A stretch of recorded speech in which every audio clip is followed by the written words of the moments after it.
Good morning, good afternoon and good evening. मेरा नाम है राहुल कोहली और आज अकाउंट्स के लिए ट्रिक्स यूज़ होगी। आज की क्लास में हम पढ़ेंगे रिवैल्यूएशन अकाउंट। इसका मीनिंग क्या होता है, इसको हम किस तरीके से यूज़ करते हैं, इसका पार्टनर में किस तरह से डिस्ट्रीब्यूशन होता है, इसकी मेन एडजस्टमेंट, आज हम ये सारी चीज़ क्लियर करेंगे। सो स्टार्ट करते हैं।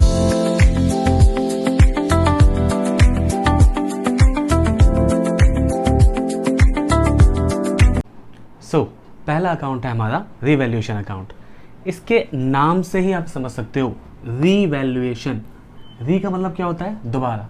हम हर एक चीज़, हमारी जितनी असेट्स हैं, हमारी जितनी लाइबिलिटीज़ हैं, उन सबको हम क्या कर रहे हैं, रीवैल्यूएट कर रहे हैं, दोबारा से एवैल्यूएट कर रहे हैं। रीज़न क्यों ज़रूरत पड़ रही है हमको इन असेट्स की और लाइबिलिटीज़ को रीवैल्यूएट करने की, क्योंकि एक पार्टनर एडमिट हो रहा है।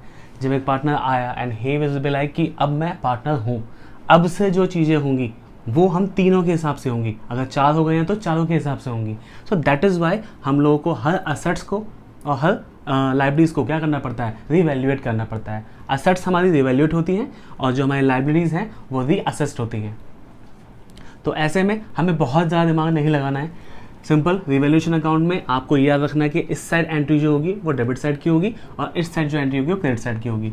डेबिट साइड में हमारे सारे लॉस आएंगे, विच मीन्स यहाँ जितने भी, मैं ये नहीं कह रहा असेट्स पे लाइबिलिटीज़ पे, हमें बस फोकस किस पे करना है, लाइबिलिटीज़ और असेट्स के लॉस और प्रॉफिट पे। अगर प्रॉफिट हो रहा है तो इस साइड, लॉस हो रहा है तो इस साइड। चाहे वो असेट्स पे हो रहा हो प्रॉफिट तो भी उस साइड जाएगा, लाइबिलिटीज़ पे हो रहा हो प्रॉफिट तब भी उस साइड जाएगा। चाहे वो असेट्स पे लॉस हो रहा हो तब भी साइड आएगा, चाहे वो लाइबिलिटीज़ पे लॉस हो रहा हो तो भी साइड जाएगा। और हमें इतना पता होना चाहिए कि अगर हमारे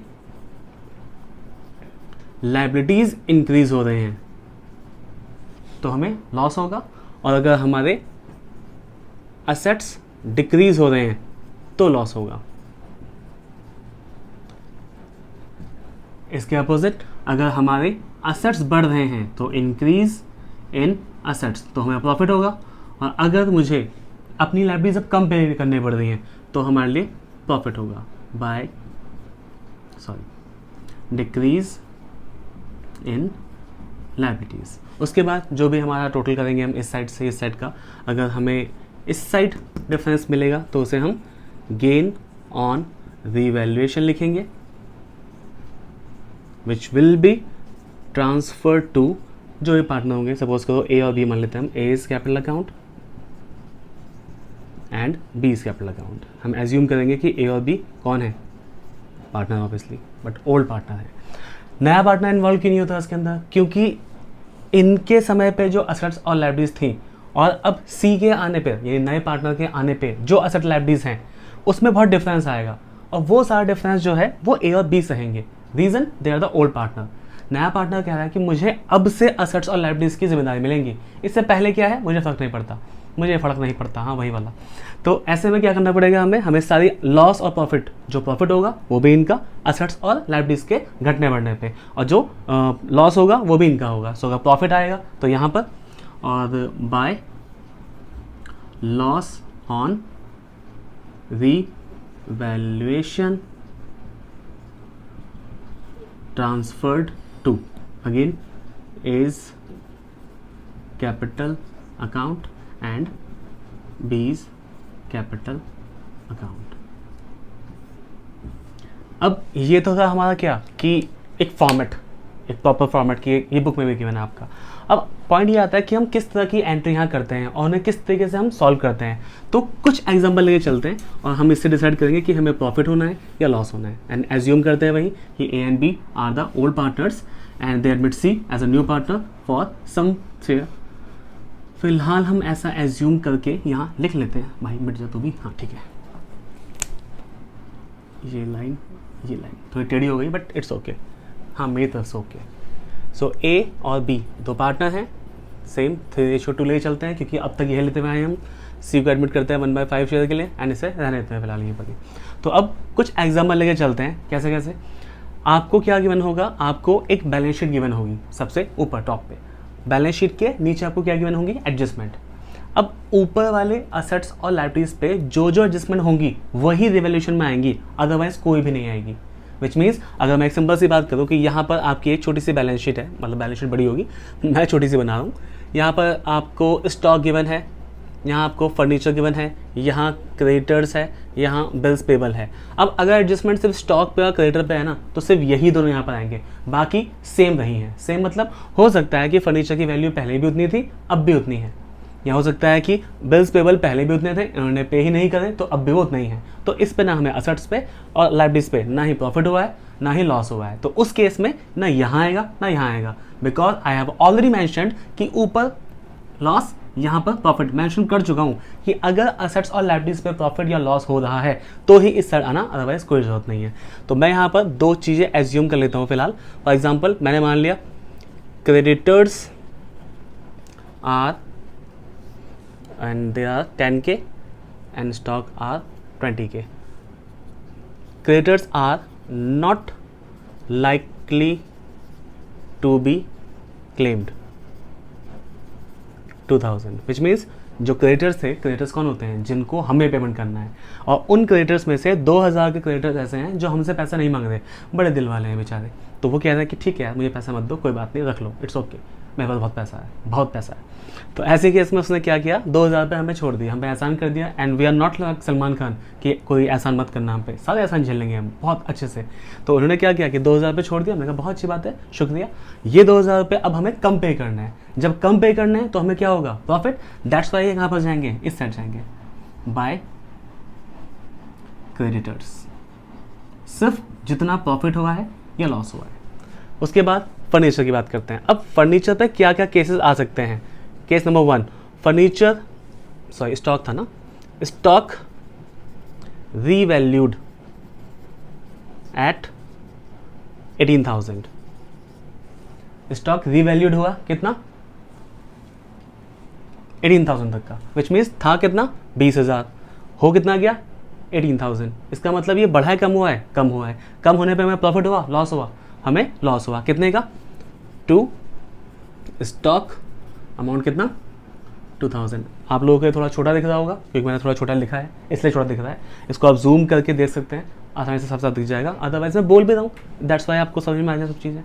सो यहाँ पर ये 2000 का ये आ गया, 2000 का ये आ गया। इस केस में ना हमें प्रॉफिट हुआ ना लॉस हुआ, case number 1। Case 2, stock revalued at 17,000। अगर ये 17,000 पे रिवैल्यूड हुआ है तो पहले था कितना 20,000, अब कितना हो गया 17,000। तो हमारे असेट्स की वैल्यू क्या हुई है, कम हुई है। कम होने पे लॉस, तो यहाँ स्टॉक इस बार कितना हो जाएगा 3,000। अब 3,000 का हमें नुकसान हुआ ओवरऑल ट्रांजेक्शन पे, 2,000 का हमें प्रॉफिट हुआ। तो एट प्रेजेंट हम 1,000 रुपये के लॉस पे हैं। तो 3,000 यहाँ लिखा जाएगा, 3,000 यहाँ लिखा जाएगा, 3,000 माइनस 2,000 यानी कि 1,000। और यहाँ पर by loss on revaluation transfer to, किसको ट्रांसफर होगा, सिर्फ और सिर्फ ए और बी को। So A is capital account, B is capital account. वैसे करंट अकाउंट में ट्रांसफर हो सकते हैं, वो केस मैं आपको नेक्स्ट बताऊंगा जब मैं आपको पार्टनर्स कैपिटल अकाउंट से कहूँगा। अभी 1,000 डिस्ट्रीब्यूट किस में होंगे, 3/5 and 2/5, which means 1,000 into 3/5 and 1,000 into 2/5। ये ए का शेयर आएगा, ये बी का शेयर आएगा। सो 5 2 10 विच इज 600, 5 2 10 विच इज 400। तो इस 1,000 के लॉस को 600 और 400 के रेशियो में बांट के दिखा दिया हमने, रेशियो नहीं अमाउंट में दिखा दिया। Is that clear? अब ये तो बेसिक कॉन्सेप्ट था, आप इसे कितना भी याद कर लो, विच मीन्स आप इससे कितनी भी दिमाग लगा लो, बस आपको याद क्या रखना है, प्रॉफिट इस साइड है, लॉस इस साइड है। एडजस्टमेंट ना बहुत सारी चीज़ों से आती हैं रिवैल्यूएशन की। अब वो बहुत सारी चीज़ें मैं आपको समझाता हूँ, जिनमें से स्टिल अगर आपके मन में कोई नया डाउट आ रहा है, आप लोग कोई क्वेश्चन कर रहे हैं, आपको समझ में नहीं आ रहा, यू कैन कमेंट और मैं उसका सोल्यूशन आपको या तो रिप्लाई में दे दूंगा टाइप करके, अदरवाइज एक शॉर्ट वीडियो बना के मैं आप लोगों के लिए अपलोड कर दूंगा। But make sure to ask your doubts so that मैं उन्हें क्लियर कर पाऊँ। तो मैं आप लोगों को कुछ लैंग्वेजेस बता रहा हूँ जिससे आपको क्या करना है, समझना है, और जो मेन है जिसमें से सबसे इंपॉर्टेंट है, सपोज करते हैं हम यहाँ पर ये हमारी बैलेंस शीट है। बैलेंस शीट में एक चीज़ आप नॉर्मली देखोगे विच इज़ डेटर्स, ठीक है, और उस पर कुछ एडजस्टमेंट गिवन होंगी। तो अब इस डेटर का रिवैल्यूएशन पे किस किस तरीके से इम्पैक्ट पड़ता है। तो हमने क्या किया हुआ है, हमने डेटर्स को दो पार्ट में बांट लिया है। रीवैल्यूएशन के पॉइंट ऑफ व्यू से दो पार्ट में। पार्ट 1 को हम बोलते हैं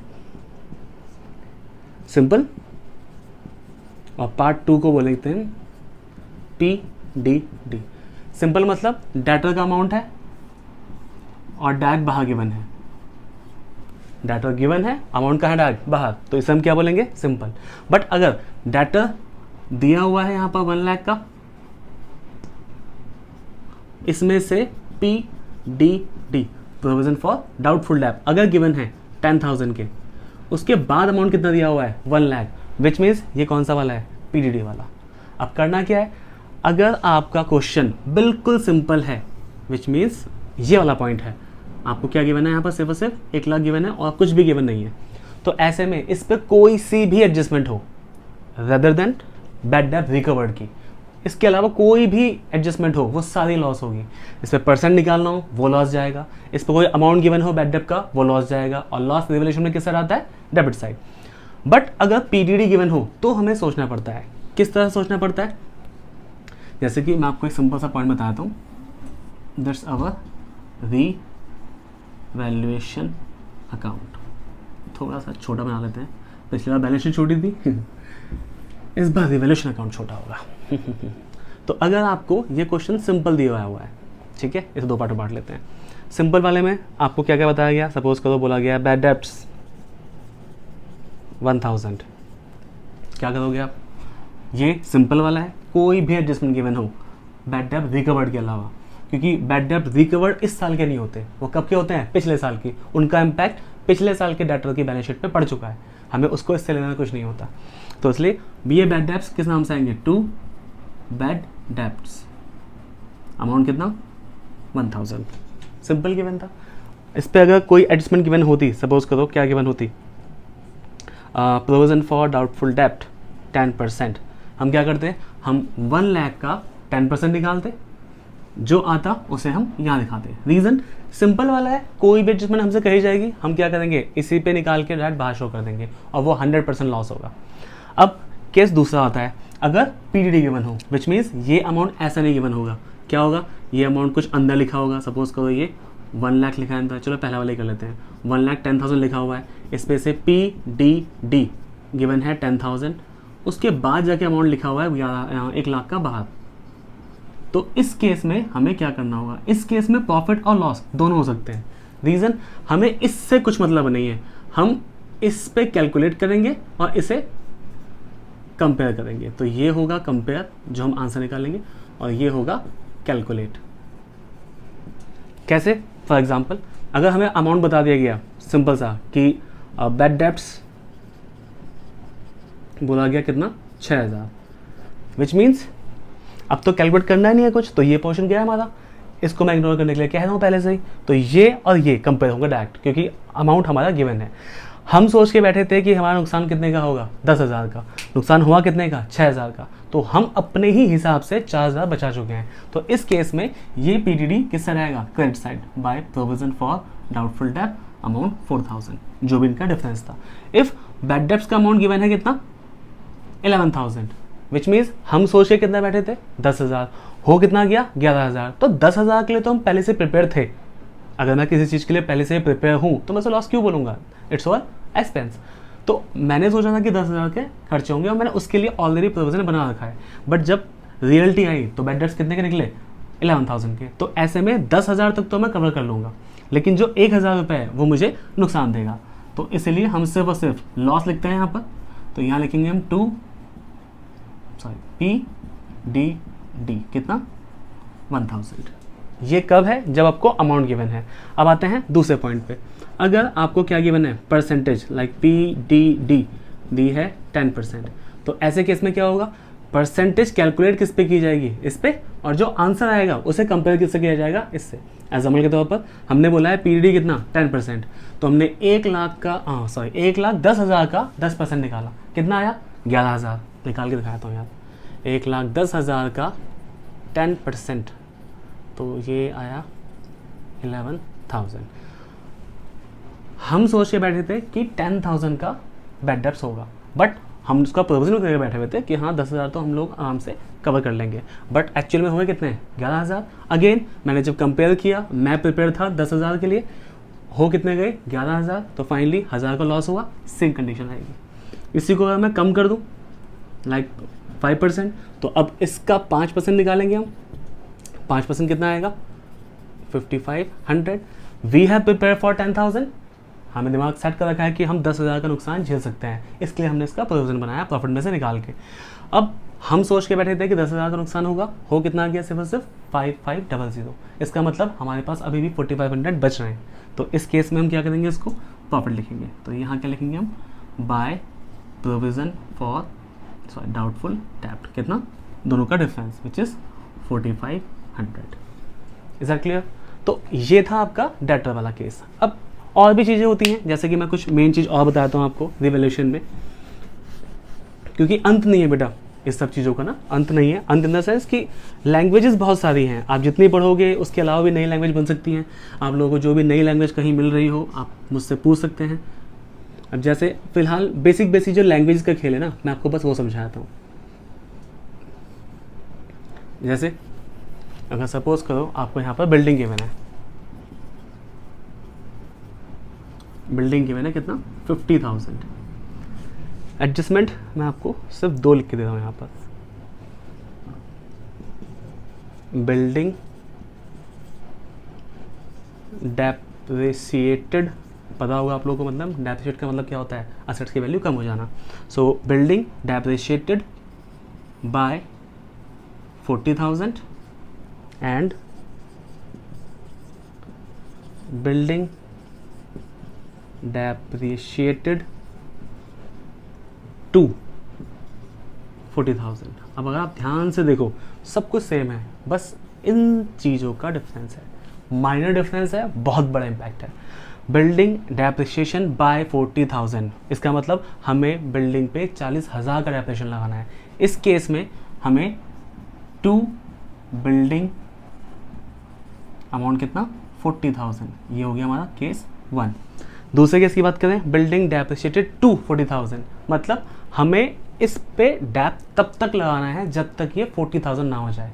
है कितनी, 50। अगर मैं इसको 40 तक लाना चाहता हूँ तो डेप कितना लगेगा, 50,000 minus 40,000 which is 10,000। So case 2 में आप टू बिल्डिंग लिखोगे और डेप कितना, सिर्फ 10,000 का। सो है बहुत माइनर सा, बट इसमें बहुत ज़्यादा गलती होने के चांसेस होते हैं। इसके अलावा कुछ चीज़ें और भी आती हैं, जैसे आजकल एक बहुत सही चीज़ ट्रेंडिंग में चल रही है, like over and under cost. जैसे कि मैंने आपसे यहाँ पर मेंशन कर रखा है, और ये 1 नंबर के क्वेश्चन में आ सकता है एमसीक्यू में। यहाँ पर लिखा हुआ है स्टॉक, स्टॉक कितना, 18,000। आपकी बुक में भी है क्वेश्चन ये, टीएस ग्रेवाल में। और यहाँ लिखा हुआ है stock is under valued bye 10%।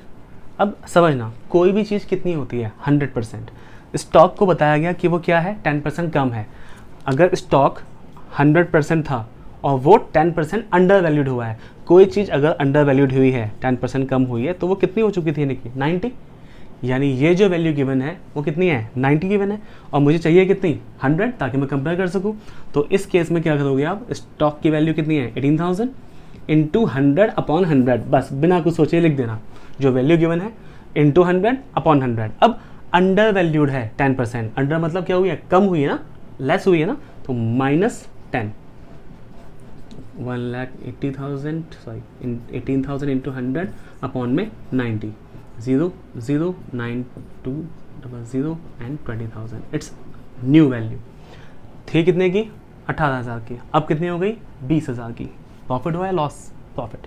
Profit किस तरह आता है, क्रेडिट साइड। तो क्या लिखेंगे इस केस में, बाय स्टॉक 2,000।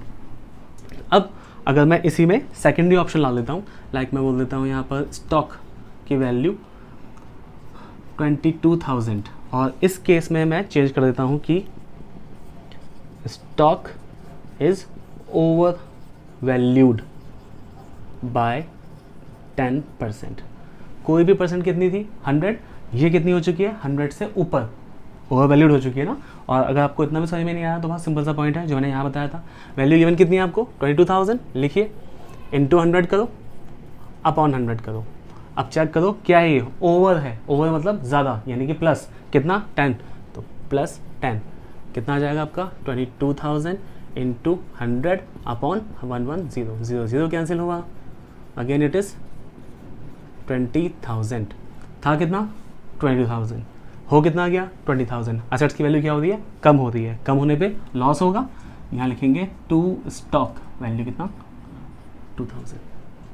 अब थोड़ी सी बात समझने वाली ये है कि अगर कोई चीज़ अंडर वैल्यूड हुई है तो कोई चीज़ जब कम है तो उसे सही करने के लिए और कम करोगे या बढ़ाओगे, ऑब्वियसली बढ़ाओगे। कोई चीज़ ओवरकास्ट है, कोई चीज़ ज़्यादा हो चुकी है, उसे अगर सही करना है तो और ज़्यादा करोगे। अगर एक ग्लास के अंदर पानी है बिल्कुल फुल है, फुल से भी थोड़ा सा ज़्यादा है, ओवर है, तो उसे सही करने के लिए क्या करोगे, पानी कम करोगे और बढ़ाओगे, कम करोगे ना ताकि लेवल हो जाए। तो इसीलिए अगर कोई चीज़ ओवर है तो क्या करेंगे उसको अंडर कम करेंगे, कोई चीज़ अंडर है तो क्या करेंगे उसे बढ़ाएंगे। वैल्यू थी कितनी 18, हम कितने लेके आए 20 ताकि इसकी वैल्यू बढ़ा सके। थी वैल्यू कितनी यहाँ पर 22, हमने कितने लेके आए 20, तो हमने वैल्यू क्या करी कम, क्योंकि ओवर को कम करने के लिए हम उसे क्या करेंगे और कम करेंगे। Is that clear. इसके अलावा और भी लैंग्वेज होती हैं, आप लोगों को जिस तरह का डाउट आता है यू कैन कमेंट।